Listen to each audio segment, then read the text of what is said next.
So excited ako mag-unbox dito. Unbox natin to. Suspense po kayo. Kung gusto nyo bumili, gamitin nyo yung link ko. So, napapabili ako sa mga nagba-viral sa TikTok. So, gusto na natin yung... Tan-tararan! So, ito yung nagba-viral again sa TikTok. So, para hindi ko nadalhin si Jeremiah sa barbershop. So, binili ko na siya ng hair clipper. Yan. Ayan, nag-trending to sa TikTok. Kung gusto nyo bumili, gamitin nyo yung link ko. So, ba-unbox na natin siya. So, ito na siya. Unbox na natin.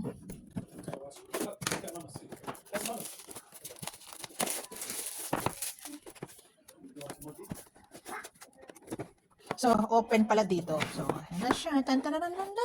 Unbox natin yung trending sa TikTok.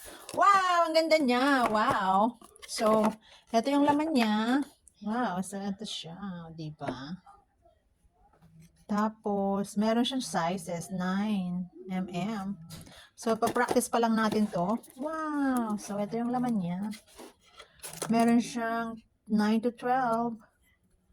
Tapos, meron siyang mga USB brush. Yung manual niya. Meron siyang 6 and 3. Tapos, meron siyang, anong tawag dito? Yun na yun. So, ayan lang. So, bukas gugupitin ko na si Jeremiah. So, eto na siya.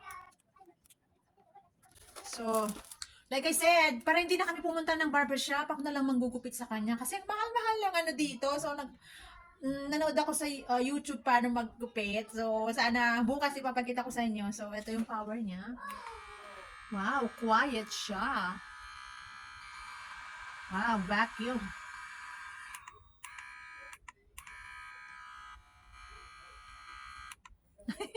So, ayan lang. Practice ko muna siya. Kung gusto nyo bumili, gamitin yung link ko.